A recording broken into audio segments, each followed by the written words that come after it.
ఆ రోజు అటున్న సూర్యుడు ఇటు పొడిచిన భూమి ఆకాశం ఒకటైనా మాట దప్పను అని మాట్లాడిండు.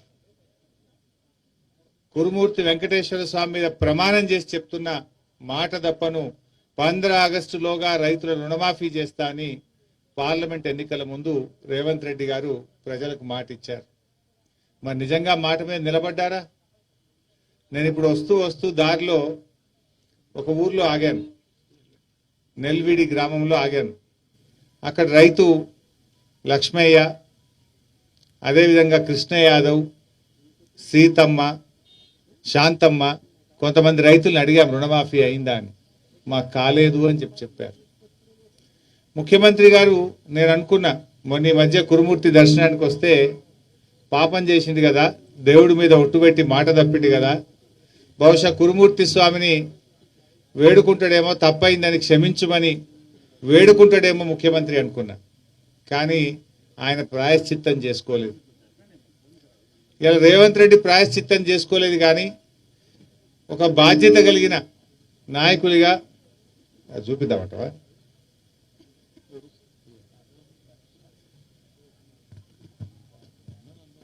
అందరు విన్నదేనా?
కురుమూర్తి స్వామి సాక్షిగా, నా ప్రజలు నా ప్రాంతం నమ్మే దేవుడు సాక్షిగా, దేవుడంటే నమ్మకం ఉంది, దైవం అంటే భక్తి ఉంది.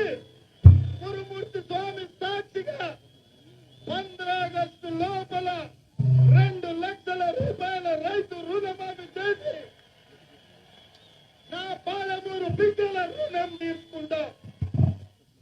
రుణం తీర్చుకున్నాడా, మోసం చేసిండా? మాట తప్పిండా, మాట మీద నిలబడ్డా? ఆయనకు మాట తప్పడం అలవాటు. గతంలో కొడంగల్లో ఓడిపోతే రాజకీయ సన్యాసం తీసుకుంటా అన్నాడు, తీసుకున్నాడా? అదేవిధంగా ఏమైందిరా బిడ్డ, మంచిగుండే కదా. అదేవిధంగా గతంలో బాండ్ పేపర్ మీద, ఎన్నికల ముందు బాండ్ పేపర్ మీద రాసిచ్చాడు, 100 రోజుల్లో 6 గ్యారంటీలు అమలు చేస్తా అని బాండ్ పేపర్ మీద రాసిచ్చాడు. మాట మీద నిలబడ్డా? కురుమూర్తి దేవుడి మీద, కనబడ్డ దేవుడి మీద, చర్చి మీద, దర్గాల మీద, మసీదుల మీద ఒట్టుపెట్టి 15 ఆగస్టులోగా రుణమాఫీ చేస్తా అన్నాడు. మాట మీద నిలబడ్డా? అంటే రేవంత్ రెడ్డికి మాటలు ఎక్కువ, చేతలు తక్కువ. జనరల్ గా ఎవడు ఎక్కువ మాట్లాడతాడు, తిట్ల పురాణం ఎవడు అందుకుంటాడు? చేతగానోడు, పరిపాలన చేతగానోడు, ఓడిపోయేవాడు, ఫ్రస్ట్రేషన్లో ఈ వదురుబోతు మాటలన్నీ మాట్లాడుతుంటారు. ఇవాళ రేవంత్ రెడ్డి పొద్దున్న లేస్తే నిన్న 45 నిమిషాల ప్రసంగం చేస్తే 50 సార్లు కేసీఆర్ని యాద్ చేసుకున్నాడు. ఆయనకు నిద్రలో కూడా కేసీఆర్ యాదికి వస్తుండు, నిద్రలో కూడా బీఆర్ఎస్ యాదికి వస్తుంది. మరి కేసీఆర్ లేకుండా చేస్తా అంటాడు. అంటే నీకు కేసీఆర్ భయం పట్టుకున్నది, నీకు అర్థమైంది నీ పని అయిపోయిందని. ప్రజలందరూ కేసీఆర్ అన్నా యాడున్నావు అంటుండ్రు, ప్రజలు కేసీఆర్ను యాద్ చేసుకుంటుండ్రు. ఇవాళ ఆయనకు అర్థమైపోయే భయంతోని, ఫ్రస్ట్రేషన్తోని నోటికి వచ్చినట్టుగా ఇవాళ మాట్లాడుతూ ఉన్నాడు. అందుకే మేము ఈరోజు మా గౌరవ మాజీ మంత్రివర్యులు శ్రీనివాస్ గౌడ్ అన్న, లక్ష్మారెడ్డి అన్న, నిరంజన్ రెడ్డి అన్న, అదేవిధంగా స్థానిక మాజీ శాసనసభ్యులు ఆల వెంకటేశ్వర రెడ్డి గారు, గౌరవ మాజీ శాసనసభ్యులు అందరం కూడా ఆర్ఎస్ ప్రవీణ్ గారు ఆ దేవుణ్ణి దర్శించుకున్నాం. జనరల్గా ఏమైందంటే పాలకుడే పాపం చేస్తే ఆ రాజ్యానికి అరిష్టమట. పాలకుడు పాపం చేస్తే, పాలకుడు దేవుడి మీద ఒట్టుపెట్టి మాట తప్పితే ఆ ప్రాంతానికి నష్టం జరుగుతుంది. ఆ దేవుడికి కోపం వస్తే కురుమూర్తి స్వామి ఎంత మంచోడో మరి పాపం చేస్తే అంత కోపానికి కూడా వస్తాడు. అందుకే ఆ దేవుణ్ణి ప్రార్థించిన మేమందరూ పోయి, ఈ ముఖ్యమంత్రి ఈ పాపాత్ముని క్షమించు, నీ మీద ఒట్టుపెట్టి మాట తప్పిండు, ఈ పాపాత్ముని క్షమించి ప్రజల్ని కాపాడు దేవుడా అని ఆ కురుమూర్తి వెంకటేశ్వర స్వామిని ప్రార్థించాం. ఎందుకంటే ఆయన ప్రాయశ్చిత్తం చేసుకోలే. బహుశా మొన్న వచ్చిండు ప్రాయశ్చిత్తం చేసుకుంటాడేమో, దేవునికి మొక్కి బయటకు వచ్చి తప్పైంది, నేను 15 ఆగస్టులోగా రుణమాఫీ చేయలేదు, ప్రజల్ని మోసం చేసిన, దేవుణ్ణి మోసం చేసిన అని ముక్కు నేలకు రాస్తాడేమో అనుకున్నా నేను. చేసిండు ఆ పని. పైగా ఉల్టా బుకాయిస్తున్నాడు.